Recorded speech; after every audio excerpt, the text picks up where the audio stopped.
Hey YouTube, welcome to Market Watch. It is time to discuss the Digimon card game market.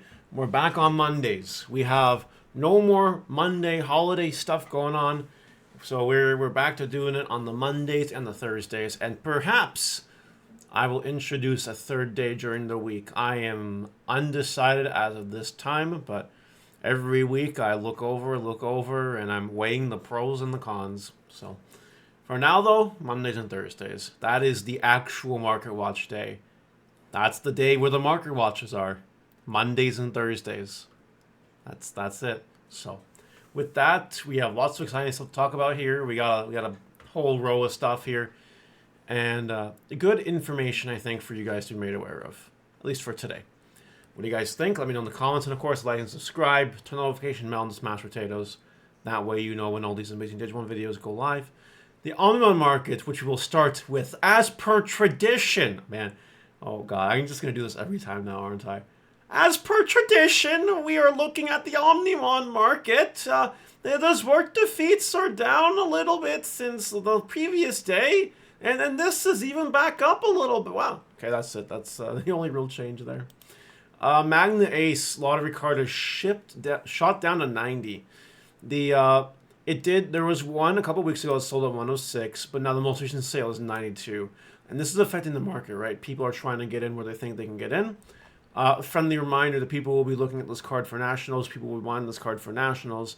Yellow decks are good. Trust me. I'm annoying a lot of people. I'm testing with a few people that are going to Nationals with my yellow decks, and they are not happy with yellow. People will be looking for this. I know it. Death X-Mon. Ignore the heavy played listing here, but near mints are starting at 84. They are dropping down from what they were. You guys look at some sales data here, right? They were up there. They really were up there, like pretty much $100. But they are slowly trickling down.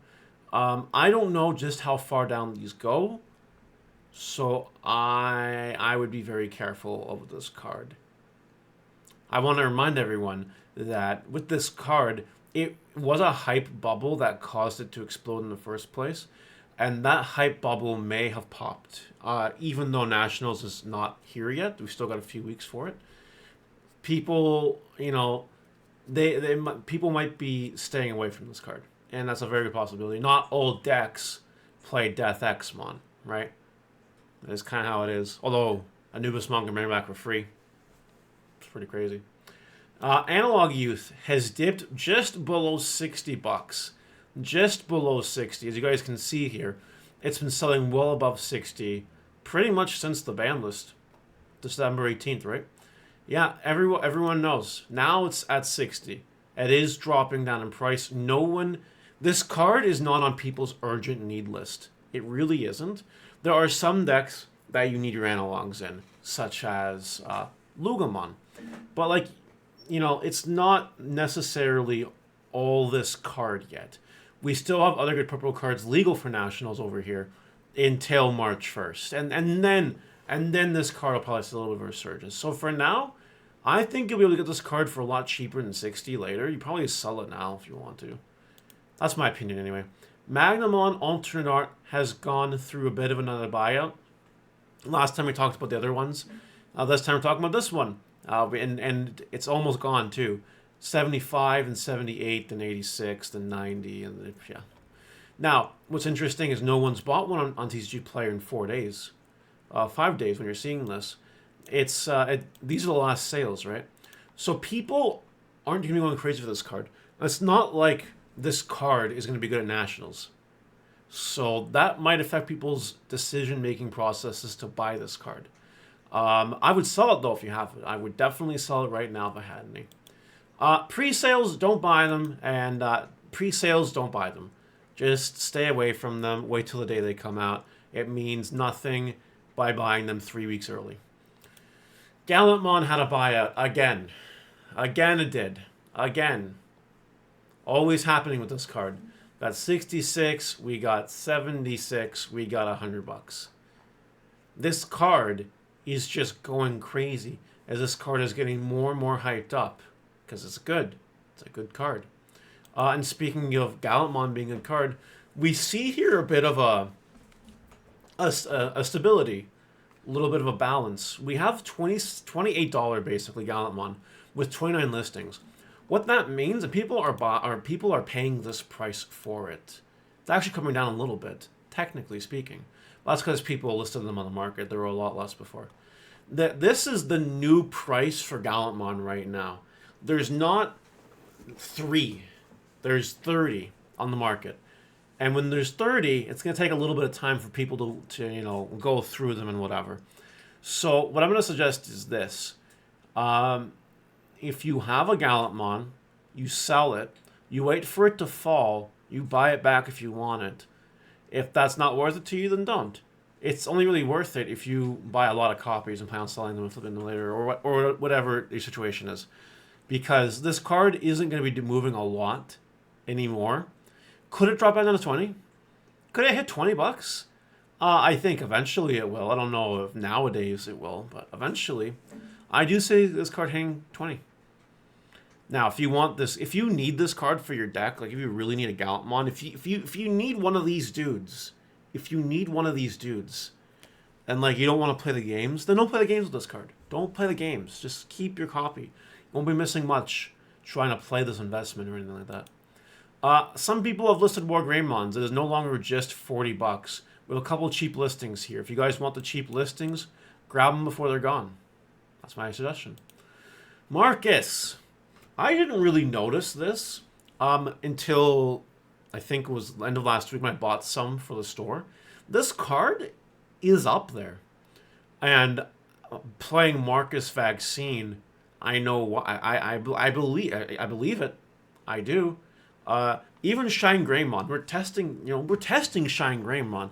Shine Greymon in EX5 format can still get shit done. Like seriously? It's a red deck by nature that'll high roll you out of nowhere. And it can do that. Even through all this Anubis Murpha stuff. And if that's a problem for you, you play Crimson Blaze and you're fine. Like it's crazy. Anyway, this card's expensive. Their cheap listings went, as you can see here. And they've been cheaper-ish listings, but now there's no cheap listings. Now it's just freaking $34.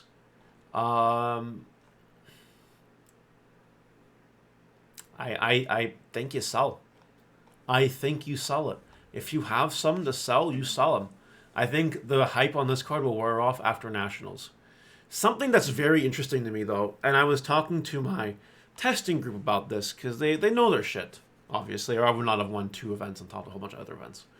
Marcus might just be one of those staples. One of those Greymon TCG staples. What do you mean by that? Well, this card will just always evolve your Greymon or whatever for 1. Or evolve into your Greymon for 1. So as long as there's cards that take advantage of that, Marcus will be good. Which is why this card probably should be at 1. But I don't think that's going to happen anytime soon. We've went through a couple ban lists recently. I think Bandai is good for a bit with the bans.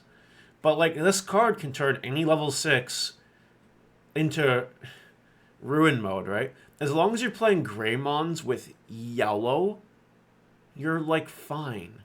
You're okay. People are going to get angry at me because they're going to be like, oh, you can't use Marcus to evolve in the BD12 war Greymon. I didn't say that. I said it could be a staple in your Greymon decks, potentially. It's possible. It could be. It could be. So, I don't know. This card, you might disagree with me, but I think this card is going through a bubble right now. Bubble will pop because there's 17 listings of alt arts, and you're not going to go through all of them right now, unless some crazy person does. I think it's going to go down. I think you sell it now anyway, and then get it for cheaper later. Beelzemon alternate art at $42, getting bought out. This one might be a Mario whoopsies, and oops, because I mentioned this card. I'm like, this is one of those cards that could go, and it has. Sell them if you got him. Sell them if you got him. Brigardramon. Did you know this card is $27 for an alternate art and going up? I did not know that, and well, I knew that, but I didn't like pay attention to it actively. And there's not a lot of listings before it goes to 40, which is why I'm covering it here. You got one at 27. You got another one at 27. You got another one basically at 27. Then you got 31, 32, 32. These are all one-ofs, by the way. You need 4 of this card for D Brigade. And then it's $40. We could be experiencing a Begardermon buyout very soon, and testing this for Nationals, you know, I was surprised. This deck can kick Merva Anubis' ass. It can kick it. Which surprised me. It shocked me. But sure enough, it can do it. So people will play it at Nationals, and you have to be prepared for it. This could cause a buyout. It's very possible. Event Pack 5 cards. Avoid them for now. Don't do it. Shadowdramon's going down. The hype is wearing off. Hopefully it keeps going down. Hope you sold them while they were 20s. Shadow Seraphimon is $14, $15 and trickling in the downward direction. People aren't really buying it right now. It'll probably go a little bit lower, but keep in mind that security control is good for Nationals. Lord Nightmon. Someone asked me somewhere why this card's going up in price.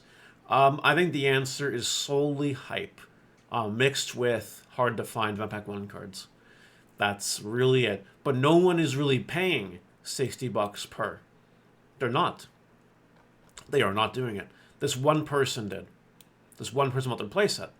That person is silly. So if people like that exist, you should sell your Lord Nightmons. You should, if you have any. And it will might go down later, or maybe not. Maybe just cash in. Odds are you bought this card when it was like down here. Like you probably did, because it's been that low for a while. I would just take the guaranteed profit and run with it. That's what I would do personally. Viximon Alternate Art has gotten bought out, which does not surprise me considering all the hype. And it's, yeah, just sell it. Or you could play games with it and buy these, and then it's 30 up. And then do more crazy stuff from there. Either way, the time to sell is either now to lock in those profits or wait a little bit. Chaos Dramon Alternate Art. This card is seeing some movement, and it's almost getting bought out. This is also because of hype. I don't know if you guys know, but BT15 gives us Machine Dramon hype. The deck might actually be good. I might have to stop shit-talking Machine Dramon in BT15. I don't know yet. I'm not sure. So we'll have to play it by ear. However, we can't avoid the fact that it is getting bought out. So you wait until these ones go away, and then you sell at like $20. It's probably what I'm going to suggest. You can buy it now if you want. Buy it now. I mean, why not? I think it's a bubble. I think it'll pop. I just don't know when. Finally, I just want to go over RBO1 real quick. I just want to show you guys the highs of the RB1, what you could pull, and why I would still stay away from this product. You can buy Amphimons for $8. You can get Arcturusmons for $9. You can get your Secret Proximamon for $10. It's worth $10. By the way, you have a 1 in 7 shot of getting Proximamon. By the way. Also, Lucamon, same thing. There's a Secret Rare. There's 7 of them. It's $10. Hype is causing this to go up, by the way. You know, Lucamon, Demon Lords, blah, blah, blah, stuff and things, whatever, okay. And then Serious Mon is basically $8 too. That's it. The only other card I didn't really check is the Diarbitmon. This card. This card here, yeah, $5. And Shinmon's and Mon's also up around this price point as well. So yeah, it's still not worth it to really buy RBO1, especially for retail. So I would just continue to stay away from this set, like hopefully you guys have been doing. Alright. That's it. That's all I got. Let me know what you guys think. I'll see you later. Bye.